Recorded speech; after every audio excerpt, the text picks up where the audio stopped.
आचरणासारखं वागा, धर्म कसा आहे ते समजून घ्या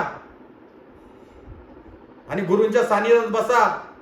गुरु काय उपदेश देतात, काय आदेश देतात, त्याचं पालन किती करतात त्याला पण लय महत्व आहे. जो गुरु सानिध्यात आहे तोच ज्ञानी आहे. नाही तर किती शिकले ना, बॅरिस्टर व्हा, नाही तर इंजिनियर व्हा, नाही तर कितीही डिग्री घ्या, पीएचडी करा, काही करा, काही उपयोग नाही तुमचा. ते वाचण्यापुरतं ज्ञान आहे. तुम्हाला फक्त हे डोंगर दिसतोय, डोंगराच्या पलीकडे काय ते दिसणार नाही. ते फक्त माझ्या स्वामी महाराजांना दिसतं. म्हणून सावधान राहा, जास्त अहंकार करू नका, उन्मत वागू नका. उन्मन वागा, उन्मन लहान मुलासारखं, तरच देव जवळ येतो आणि गुरु परंपरा प्राप्त होते आणि गुरु प्राप्त होतात.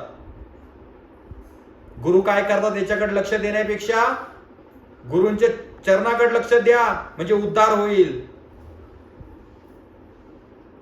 गुरु काय करतात, कसे जगतात, कुठून आणतात, ते तुमचा मार्ग नाहीये. तुम्ही फक्त सेवा करणे एवढं तुमचा मार्ग आहे. आणि तर्क वितर्क जास्त झाला तर त्याला आपोआप गेड दिसतो. एवढं लक्षात ठेवा. गुरु सेवेत राहायचं तर पूर्ण शरणांगती हात जोडून आणि आज्ञेतच राहावं लागतं. अन्यथा गुरुतत्व घेऊ नये. आणि गुरुतत्व घेतलं त्याचा 1001% 100% नाही, त्याचा उद्धारच आहे. आणि तरच त्याला देव कळणार, अन्यथा काही कळणार नाही. जर माझ्या स्वामींजवळ, माझ्या नाथांजवळ यायचं असेल ना, पहिले धर्माचं आचरण करा. धर्म कसा आहे ते समजून घ्या. सनातन धर्म म्हणजे काय ते समजून घ्या. मूळ ब्रह्म काय ते समजून घ्या. माझ्या स्वामींना समजून घ्या. चरित्र वाचा, अमुक वाचा, गुरु परंपरेतलं तत्व वाचा, तर गुरु दिसतील तुम्हाला. नाही तर गुरूंना नावं ठेवून आणि अनेक देवांची पूजा करायची आणि नरक प्राप्त करायचे, हे सत्य बरं का. वाचल्याशिवाय कळणार नाही. जे मी सांगतो तेच सत्य. आमच्या गुरूंनी पण आम्हाला तेच सांगितलंय, म्हणून आम्ही निष्ठेने आज इथे आहोत. आता आम्ही पण तुमच्यासारखे वन भटकत राहिलो असतो. इतकं सामर्थ्य आमच्या गुरूंनी दिलं. त्याच्यामुळे भगवान श्री स्वामी समर्थ महाराज, माझा इष्ट देवत मला मिळाला. आता शक्य नाहीये, अनेक जन्मांचा दास परत ह्या जन्मी आला. कारण की मला माझ्यावर विश्वास आहे. मी अनेक जन्म माझ्या महाराजांची सेवा करत असेल. तुम्हाला फक्त महाराज अक्कलकोट मध्ये आले 1756 मध्ये 57 मध्ये असं नाही बरं का. महाराज अनादी कालापासून आहेत. कोणालाच माहिती नाही स्वामी समर्थ महाराज कुठून आले, काय आले, काय त्यांनी केलं, कुठे होते, हिमालयावर होते का, कैलासावर होते का, ब्रह्मलोकात होते का, कुठल्या दिशेला होते, कोणाला माहिती हो. प्रत्येक जण आपल्या आपल्या मनाने काही बोलायला लागतो. अहो महाराजचं तत्व कोण नाही जाणू शकत. फक्त महाराज होते, जेवढी लीला केली तेवढे लोकांनी लिखाण करून ठेवले. कोणाकोणाच्या घरी गेले, कुठून आले, कुठं गेले, एवढंच महाराजांनी हे केलेल्या गोष्टी. पण महाराज या अनादी कालापासून आहेत. येतंय का लक्षामध्ये. म्हणून स्वामींनी सांगितलेलं आहे, माझं स्मरण करा, माझं चिंतन करा, नुसतं रडू नका.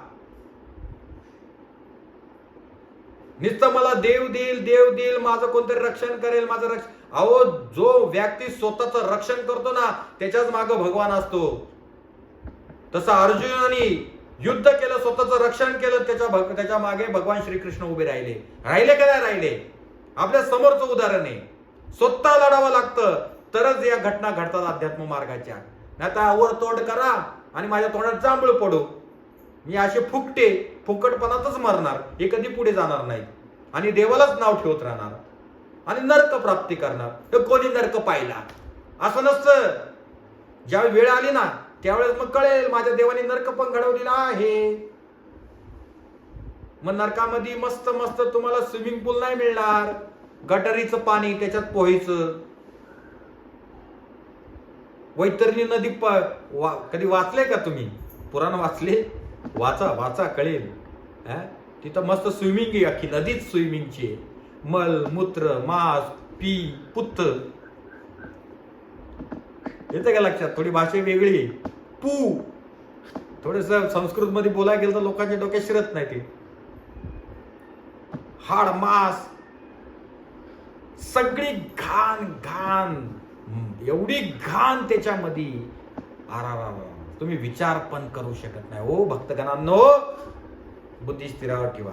स्थिरार ठेवा, चांगलं वागा बाबांनो, अजून वेळ गेलेली नाहीये. म्हणून या नाथ संप्रदायामध्ये बोलतात ना, म्हणून नाथ संप्रदाय का श्रेष्ठ आहे? बाई बाटलीपासून लांब राहतो माणूस. 2-2, 3-3 बायका नाही करत.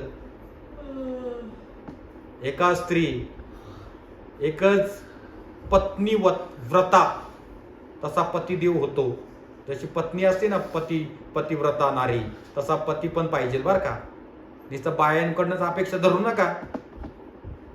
त्या बिचाऱ्या आपली कर्म करतात, आपले कामधंदा करतात, सगळे बिचारे रात्रंदिवस कष्ट करतात आणि आपले मर्द येतात. पतिदेव तसं वागा तुम्ही पण. मग बघा किती छान आणि सुंदर होते तुमचं जीवन. नुसतं बायको बोलती त्याच्याकडे लक्ष, पण आम्ही काय करतो त्याच्याकडे लक्ष देत नाही. सगळे आपल्या चुक्या झाकून ठेवतात आणि माझ्या समोर आले का खोटं बोलतात. महाराज असं झालं. अरे तुम्ही नीट वागा ना बाबांनो, तुम्ही नीट वागा. सगळं देव करणार, मग तुम्ही काय करणार? तुम्ही आयतं खाणार फक्त. मग काम करायलाच नको आम्हाला. आणि अशी कर्मदरिद्री माणसाला नाही आवडत बरं का. माझ्या महाराजांना नाही आवडत, माझ्या स्वामींना नाही आवडत, ना नाथांना आवडत, ना माझ्या गोरक्षनाथांना आवडत. कष्ट करा तरच स्वामी प्राप्ती होईल आणि तुमचं जीवन आनंदमय होईल. येते का लक्षामध्ये काय म्हणतोय मी? का नाही येत? घ्या, डोक्यामध्ये घ्या बाबांनो, घ्या. माझ्या स्वामींनी आज आम्हाला पण जे सरळ केलंय ना, आणि काय स्वामी म्हणजे तुम्हाला अजून तत्व माहिती नाही. पाठीत दांडा पडतो आमच्या पण, तुम्हाला माहिती नाही.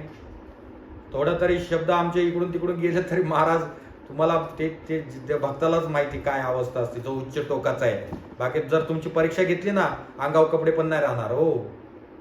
म्हणून महाराज आहे ना, सर्वसामान्य माणसाची परीक्षा नाही घेत. जे मोठे साधू संत स्वतःला योगी समजतात ना, त्यांचीच परीक्षा घेतात आणि त्यांचाच लंगोट सोडतात.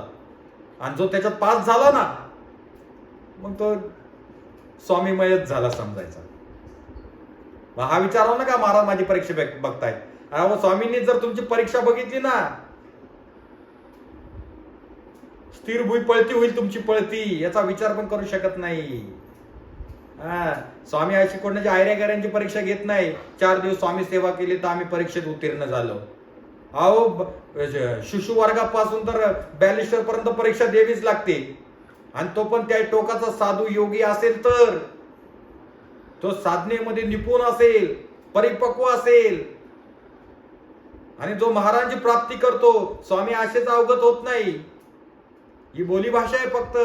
पण ज्यावेळेस स्वामींना तुम्हाला प्राप्त करायचं असेल ना, तर काय काय परीक्षा होते ना, ते मीच सांगू शकतो. आणि अनेक जे साधू असतात तेच सांगू शकतात. खेळ नाहीये. म्हणून सगळ्यांनी लक्ष द्यायचंय, सगळ्यांनी चांगलं वागायचंय, चांगलं राहायचंय, कोणाचा अनादर करायचा नाहीये. आता मी एवढं सांगितलं, इकडून ऐका, इकडून सोडून द्या आणि लागा ब्रह्मराक्षसाच्या माग. आणि व्हा तुम्ही ब्रह्मराक्षस. खा हाड, खा मलमूत्र, संपवा आपलं आयुष्य आणि नरक प्राप्तीला जा. आणि जर तुम्हाला वैकुंठ हवा असेल, माझ्या महाराज लोक हवा असेल, तर स्वामी समर्थ नाम घ्या. नामातच एवढी ताकद आहे, तर तुमचा उद्धार होईल. परत एकदा बोलतो श्री स्वामी समर्थ महाराज. ओम शिव गोरक्षनाथ. आदेश आदेश आदेश.